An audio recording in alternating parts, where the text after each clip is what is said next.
my shop. My name's Tony, and today I have an 11-inch by 3-inch kiln-dried black walnut chunk. I got this from Jay Gilmore up in Canada. He's got some really great blanks, and this is one I picked up over a year ago and finally have some time here over the holidays to get to turning it. So I've marked out the centers on both sides, and I'm going to use just a traditional four-pronged spur drive on one side and a live center on the other to get it rounded. And I think what we're going to do is we're going to come up with our shape, establish a pretty thick rim, and then I'm going to go ahead and carve out a spot there, and we'll do a seashell inlay, except for this will be the top part here. So we'll go and do a seashell inlay and then pour some epoxy over that, let it set up, clean that off the top, and then we'll finishing it by hollowing out the inside. And I don't think there's enough here to justify coring it, but we'll see once we get into it and get it rounded up. So let me set up and I'll move the camera around so you guys can get a good view, and we'll get to turning. Thanks. Okay, like I said, we're gonna go ahead and use the mark centers we already have here. Get this centered up. I had the one hole that was already there from turning it round, or from cutting another bandsaw round. And then I marked another hole on the back here that should give us a nice level spot. I don't know if you guys have one of the big round circle, I'll show you what I'm talking about here. It's just a marking jig. So these are super inexpensive. I think this one came from, might have been Rockler or Amazon. Now it's got Chinese symbols on it, so it probably came from Amazon. But it's a MyTech version. I don't have a link for it or anything, but you can look these up on there. And it gives you all the way out to 180. So you can go ahead and just set your center point and put your pencil in there, and it'll make your circle. And it helps you find circles on stuff up to about 11 inches. So worth looking at if you don't already have one. I think we'll use the larger, robust tool rest so I can keep my hands behind it. Dry wood seems to splinter a little more, or at least it has a chance to, and this is really dry. I measured it down, it's just about 5%, which is what I've come to expect from John's stuff. When he says it's kiln dried, it's kiln dried. You get really good blanks. Like I've said earlier, I very rarely buy blanks because they're expensive, and I don't really have a huge market for stuff that's in the higher price range. So I'm very careful about getting a blank. So this bowl is actually going to be for my wife. She's wanted a bowl just for something a little simpler than a big segmented bowl or something like that, but she wanted something fancy for people when they come over for throwing some pasta or salad or something like that. So it'll be a utility serving bowl here for our house, but we still want it to be fancy. So we'll have some fun putting that inlay in. Let me grab a face shield and we'll spin this thing up and get to turning. Don't know if I mentioned it earlier, but it's 58 out in the shop today, so don't need gloves or anything, but it's a little chilly. I have the heater cranked up and I got snowflakes falling, so it should be a fun turn. Let's see where we're going to start this out at. I'll get out of the line of fire here. Nice and balanced. Yeah, I'm going to jump right in at 750 RPM. I got a nice fresh edge on my crown 5/8 inch bowl gouge with the Irish grind. So let's see how it rounds up.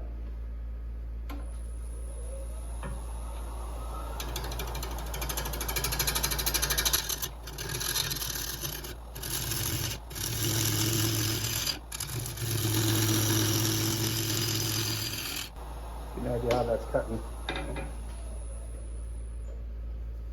Got a knot here. It's taking pretty nice cuts. Once we get it bouncing around and get the whole outside flat, we'll come back and take a little more of a finishing cut. I'm going to go ahead and try to establish where my tenon's going to be here though.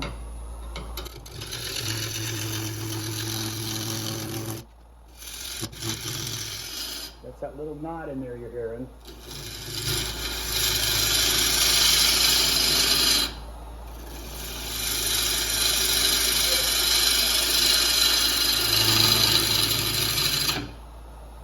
Should be past that knot. It's still there. That might actually require a little bit of filling, but it's not terrible. Little pinhole knot there. Some nice movement in the grains. That's gonna be really pretty. After we get round here a little bit more, it'll give me a better idea if I need to fill that or not.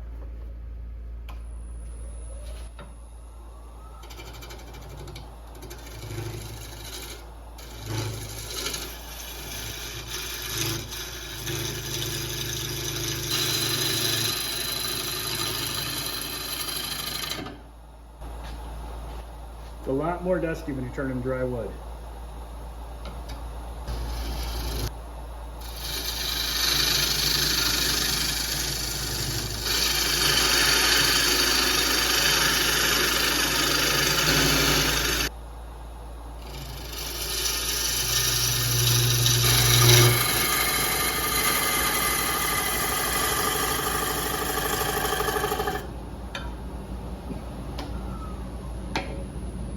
Ooh, that is dusty. So what I'm thinking is I'm gonna have to turn on that dust collector, guys. So that means I won't be chalking much through this, which probably for some of you are like, thank God he's gonna shut his mouth.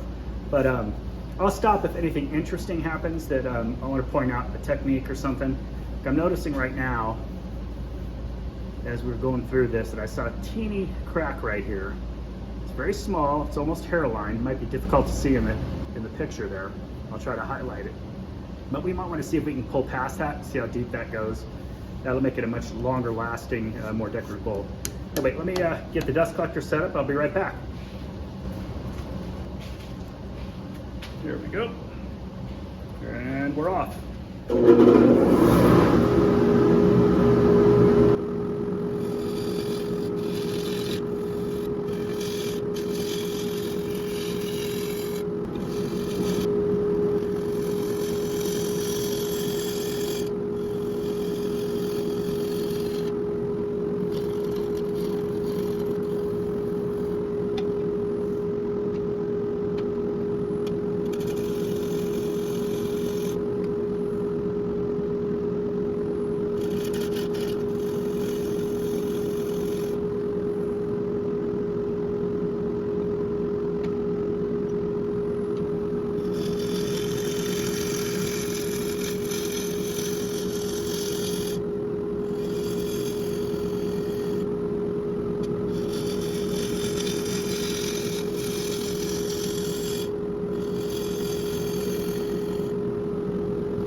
Decent shape here. Can still do a couple of shear scrape and refining cuts.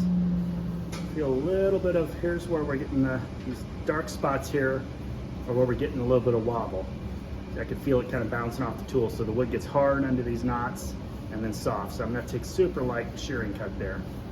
And we've got a kind of a foot established in a spot for a tenon, so I'm going to go ahead and clean that stuff up.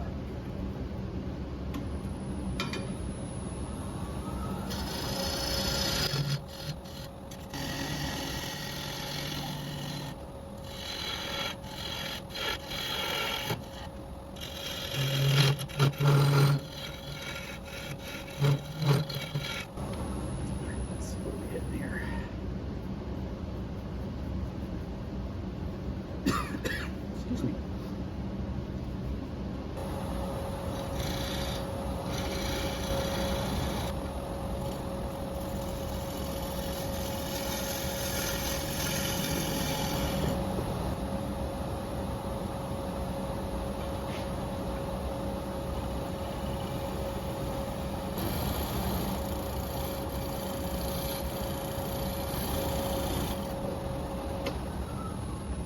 Okay, that feels like my shape. That's going to be nice. I'm going to go ahead and pull out the sander and just get to see what's going to fill up here. We got a couple of big open pores here, so I want to see how that's going to sand out. And then when we're ready to flip it around, I'll bring it back and we'll have this mounted up here. I got a little dovetail tenon back here now. We'll use the little pointing tool for that, which is just a 1/2 inch Benjamin's Best filed into a point, as you can see. And so we have a nice tenon. This isn't flat up here yet, but we flip that around and get that done. So let's go ahead and get out the sander, get this fired up. I'm going to turn off the camera now because I know no one wants to watch sanding. And I'll be able to use the dust extractor in my face mask so I can make it to the end of the day. All right. So I've got it sanded all the way to 400 now. It's not a perfect finish. Got some areas where I had to put a little CA in here and there, but we're going to go ahead and put our shop made grid on here. We're going in forward speed, at about 600 RPM. Just put on the first little bit of it here, just lightly getting it all on the blank, filling in all those pieces here. You can really kind of just see it work itself in as you go. First, we're just kind of getting out all the sawdust that's trapped in the pores. This is a really open pore for black walnut. Really, really open pore. So there's a lot of grime in there. And I'm going to take a quick look, make sure we got coverage everywhere. Just remember the rim up there we're still going to address when we turn it around, so I'm not worried about that. That looks pretty nice. So now I'm going to spin it up to a full speed, about 1200 RPM, and I'm going to work this in. That'll give us our polish. You can see we're taking off polish and we're taking off the sawdust out of the pores.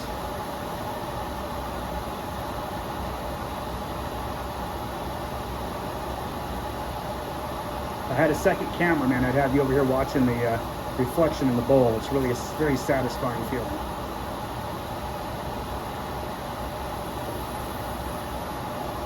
Okay, we're pretty clean there. So I'll put away the grit, and I'm going to go ahead and put some of the shine on, which is just our beeswax, mineral oil, a little bit of carnauba, and some lemon essence. The lemon essence, I think, protects the wood, but to be honest, it just smells nicer, and when someone opens it up, and when I sell the little tins of it, people like it better. So I'm going to melt this into it at a nice high speed again. Good coverage first, and then some pressure. The towel just going to melt it and work it in. This would be very similar to what Richard Raffin does with his sock and his beeswax and linseed oil. I think he's using rice bran oil. Now I'll get a nice clean piece of the towel and I'll just buff it in. I look on my end over here at my reflection in the bowl, and I get a nice mirror-like finish for this stage of the process. That's all we're looking for. And I will take it over later after the whole thing is really complete, and we'll do the Beal system, buff it out with white diamond and carnauba all the way out to the final finish. But this should protect it while we're working the rest of the blank. So we're going to turn this over now, mount it in the chucks, flatten the top off, establish how wide we want our rim, and then we're going to cut a groove in that rim so that we can do our inlay. And then we'll, leaving it in the chucks, we can keep it on a nice flat surface. So I'll take it to my table saw, and the table saw is an established flat level surface, so we'll lay it up there. We'll place all of the shells that we want in the rim. Then I'll mix up some epoxy and we'll do a light pour, hit it with the heat gun so there's no bubbles, and then it's gonna have to sit for 24 or 48 hours. So sometime next week I'll come out and test it again. Well, probably by Friday. Today's just early in the week. And if it's nice and set up, we'll go ahead and finish that off, balance our rim, and then hollow our bowl. So that's where we're at this point. So I'll bring you back when I'm flipping it around. Oh no, I think I left you guys a mess up here. Hopefully that's better. Can you see me okay? Right. Well, you can hear the heater still cranking away back there.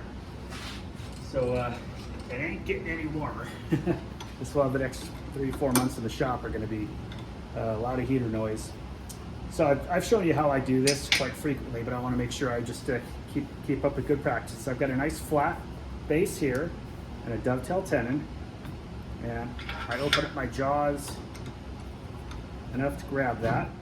This tenon might be a teeny bit oversized for my normal.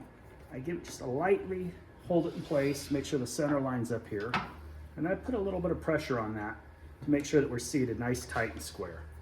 And then I just tighten her down. A couple cranks on this side, a couple cranks on this side, and that should be a nice hold for us. So I'll crank it up to about 500 RPM. In this case, closer to 600 looks like. I think 600 RPM. We're running nice and true. It's ready to get hitting. So from here, since all we're doing is cleaning off the rim and getting it nice and flat, and we know that we're at a round, you can see from here the blank wasn't perfectly square. I'll come in with just a little cast iron tool rest here, and my big boy gouge, the 5/8 inch Irish grind here, the 55 degree, and I don't have my face mask. This is probably something you don't need a face mask for, but always wear one. It's the times when you're doing something simple and easy, like turning a pin or something like that, and something flies up and gets you when you wouldn't expect it. So I'm gonna go ahead and flatten this front off here, and then we'll establish where we're gonna put our groove for the inlay.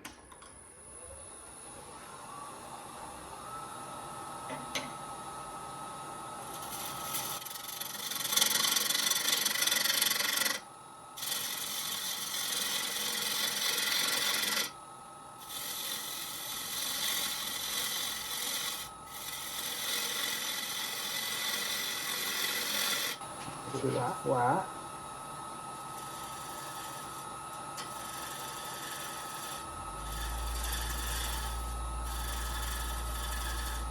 And I can see where it's tailing out towards the edge of the bowl. I'm going to come in here a little more severe, but nice and slow. Let the tool do the feeding.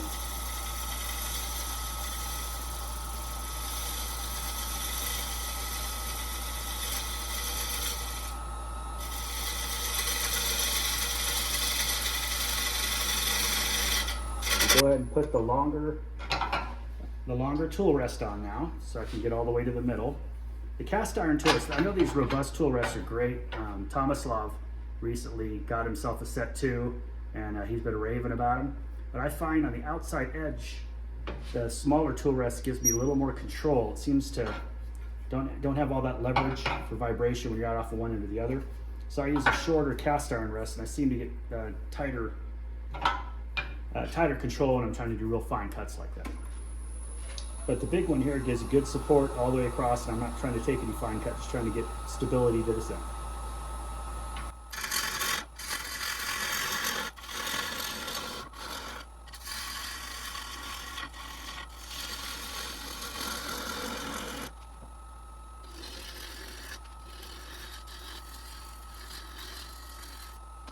Now with our rim established, we know we have an 11-inch diameter bowl, so 10% of that will be 1.1 inches if we want to maintain that all the way around. But half of that is 0.55 inches, so just a little, we'll call it 5/8 just to make it easy on ourselves. So if this whole thing would be the width of the bowl would be there, we want to come in off the edge.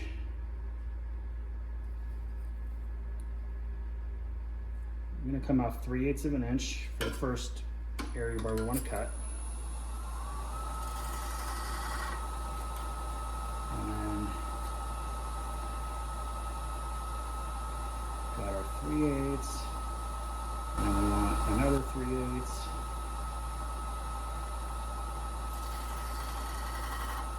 And this will be the outside of our rim is going to be this dimension here. Again, this 3/8.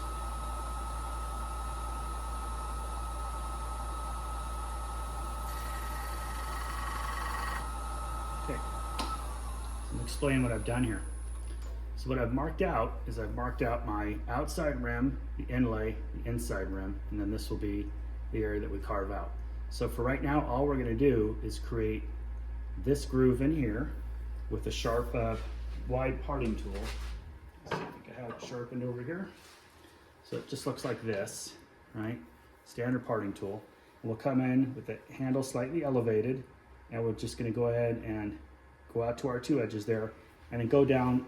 I'm going to go down about 3/8 of an inch, maybe a little more than that, so we can really seat our seashells deep inside that.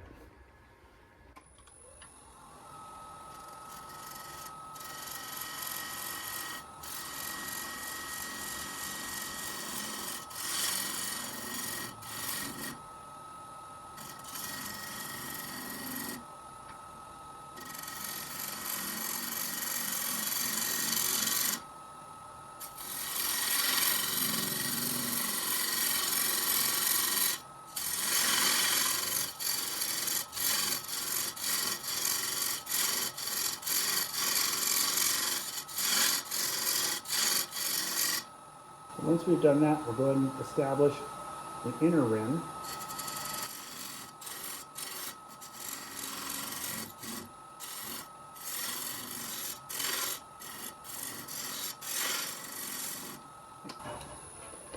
So I'm going to go around and make sure that the camera angle is showing off what we've done here so I can explain exactly what my process is. Get you over here a little bit closer. We can zoom in now. So if you see, what I've done is I've measured out the outside and inside rims, keeping those the same diameter. I'll get out a micrometer or a finer a little measuring stick here in a second to make sure that we're really close. If not, I'll fine tune those so that they match. And then I established the outside perimeter where we'll dig in and hollow out the bowl, which is right in here. So in here is where we're going to fill our inlay, and we just want to make sure we establish those things so they all look proportionally right. So that's where we are at this stage. And so after I measure up, it'll be time to take it over to the bench and start doing our inlay. I'll do that on a time lapse unless I come up with something interesting to say, but basically it's just placing whatever you want to inlay into that groove and a pattern and orientation that you're happy with before you mix your epoxy. Okay, so this is basically my whole process. I have these little bags that I get from Hobby Lobby. This is just a $4 bag of teeny little clean seashells from a company called Jewelry Shop Tiny Shell Inclusions. It's about a ½ ounce. And I take them and I kind of lay them out and kind of look at what colors I have to work with. So I'm putting things together well, what types of shells. If you notice, there's a couple of little snail shells that are different shapes and stuff. I usually get a few of these pink ones in every bag. So now I just start placing them in the little groove that we cut, and I line them up as close as I can and just start working around the whole edge. I'll end up getting a pair of tweezers later to do this because it becomes a little easier to find the specific shell you want and rotate it to a direction that's going to give it the best look. I try not to point them all in the same direction. I did that one time and ended up looking really artificial. So I'm just a little more careful about that. And try not to mix it, try to mix the sizes up and things like that as well. And then that's the whole process. You just slowly, work your way through it all. Try to find some that have, different colors that look nice to each other. And you get one in the groove that you don't like the way it looks, you pull it out. Just, move it around. Turn the bowl over and start over if you need to. But I think it really, it's just a matter of preference and the time you want to take. But you want to make sure that every single one of your shells is going to be below the surface of your groove. So we're going to cut away a lot of that groove after we get the epoxy in there. But that's kind of the process. So I'll just go ahead and move it on to a decent, they call it time lapse there, and we can go time lapse through this whole thing so you don't have to watch the whole process. But you can get the idea. I'm going to slowly inlay shells all the way around. Here, I'll turn it a little bit so you can see. That's all we're doing. So I'm just going to inlay all these shells. I get a nice flat surface so that when I come to do my pour, I know it'll be okay. And I just keep sorting through them, find the ones you think look the best in the best order. And before you pour your epoxy, just take one last look and say, hey, I like that. Other times, I've taken this gold foil and I'll line that groove inside with gold foil first and lay these on top of that if I feel like it needs more contrast. And then a lot of times I have these great inlays from Starbond. This is ocean jasper that you can get from Starbond, and beautiful little natural jasper stones that you pour in there and you get lots of really good color combinations. Or I'll use the turquoise. In this case, this is turquoise also from Starbond. This one's a synthetic turquoise. They call it turquoise wood inlay chips, but I believe that this is not actual, it's pressed artificial turquoise. So it looks like the real thing. You just got to make sure you're telling your customers the difference between when you've spent the money for real turquoise and when you're using the inlay turquoise. So I might actually use each of these techniques, add a little bit of different thing, maybe put a little ocean jasper in it or under it. The other thing you can do is start with a fine layer of glitter underneath there, like pick a glitter that looks like sand or something like that, and it'll really pop through the epoxy if you get a good pour. All right, I'll bring it back when we're ready to pour.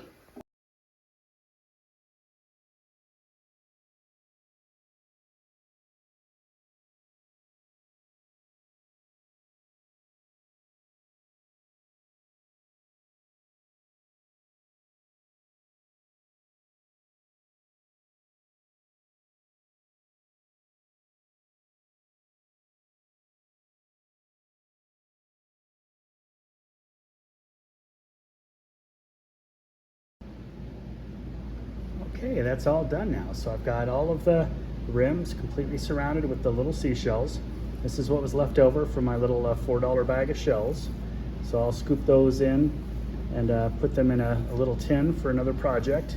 Sometimes these are fun just to pour into a little mold and make pen blanks out of. They polish up and turn really easy once you got a good acrylic in it, so you can mush it up even and make some mother of pearl kind of dust. There's a lot of easy things you can do with the leftovers. So I'm gonna go ahead and mix up some epoxy and get to pouring.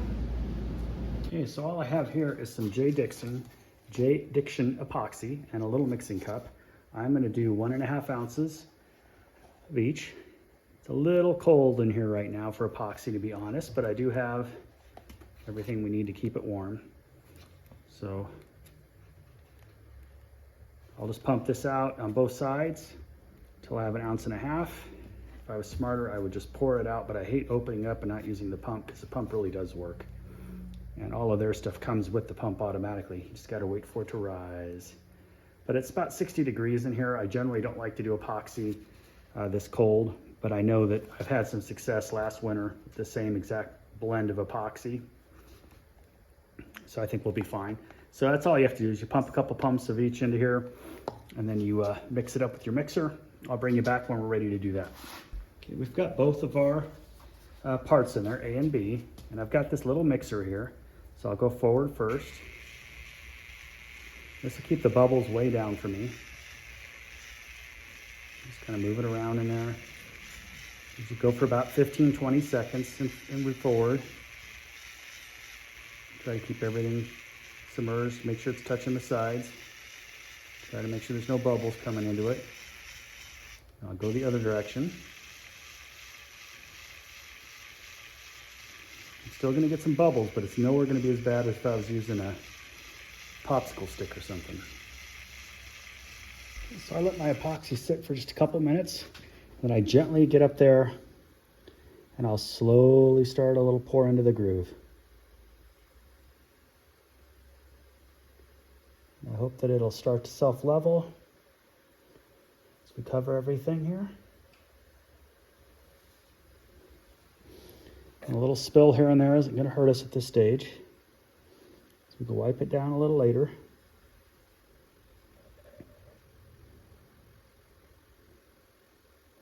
And after I fill the whole rim with our little 3 ounces of epoxy here, which we'll have some left over, we should anyway, I'll get out my heat gun and I'll hit the top to make sure we don't have any obvious bubbles, because there's usually air trapped inside a couple of the shells. It'll come out slowly over time.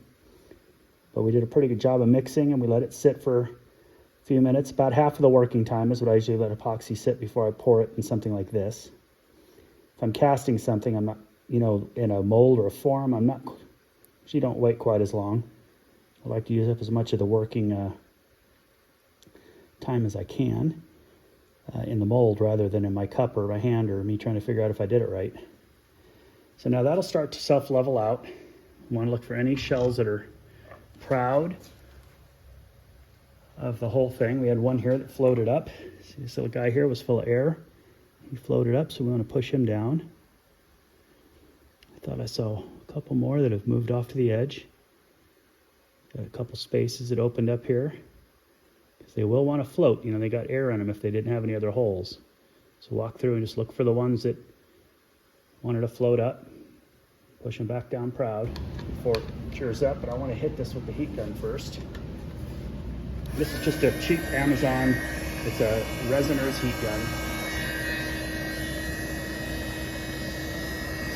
And as I go over the top, I can see the bubbles come right out.